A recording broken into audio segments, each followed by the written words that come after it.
One eternity later. Guys, magpapaligo tayo ng aso ngayon. Ngayon, papaligo natin si Kenny. Si Kenny boy. Siya ay rescue dog ko. Ayan, tara. Baka maano si mama. Sobrang init kaya madalas ko sila paliguan ngayon.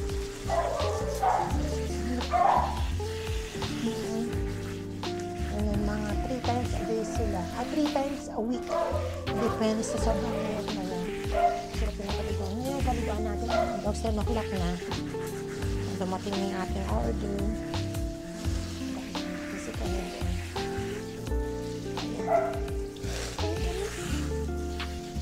actually, after nila, ako na lang naliligo.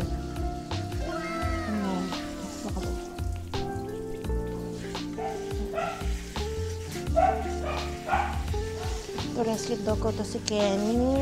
He's around 5 years old na. Kenny ay galing sa Labrador. Ito siya.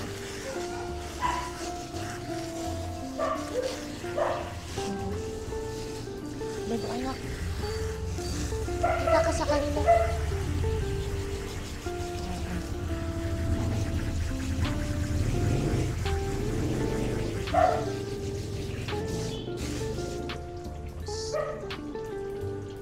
May katika-tika daw be. Kasi sobrang init ngayon. Madalas silang may katika-tika. May skin allergy.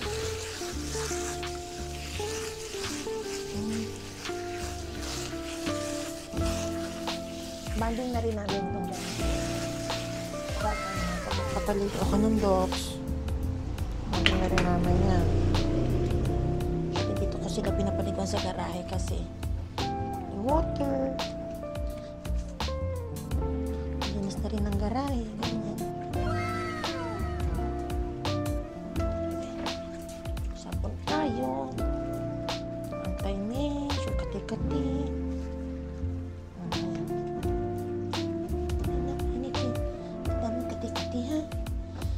Usually, nakakaano ko ng dogs ng 5 to 6 dogs a day.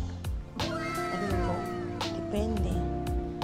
Pag sinipa, ganyan, hindi ko talaga sila nauubos ng isang araw. Marami. 5 or 6 yan. Depende. Kasi minsan habulan kami dito, guys. Basa na ako. Ako na naman maliligo. Ganyan.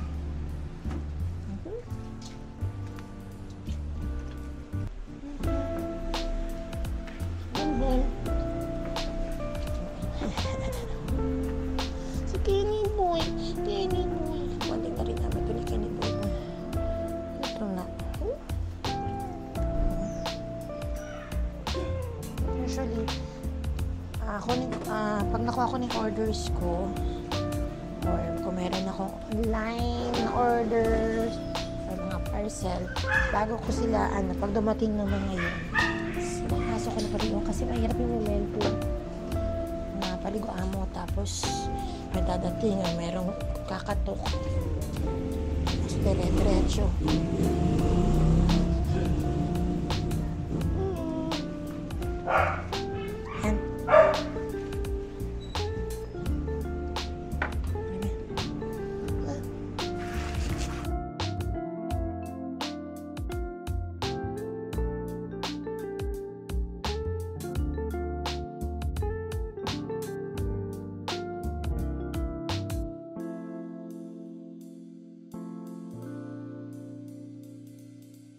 Kenny boy! Kenny, pakita ka sa video.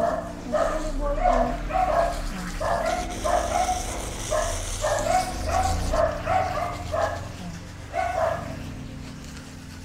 Edad na rin kasi Kenny. Around 5-6 years old na siya. Sa ano na siya? Rescue dog ko to sa Lamaray.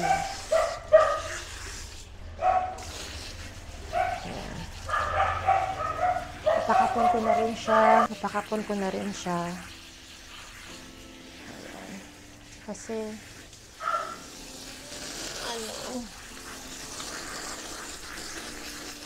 naman si Kenny boy. Good boy yan siya. Ulo.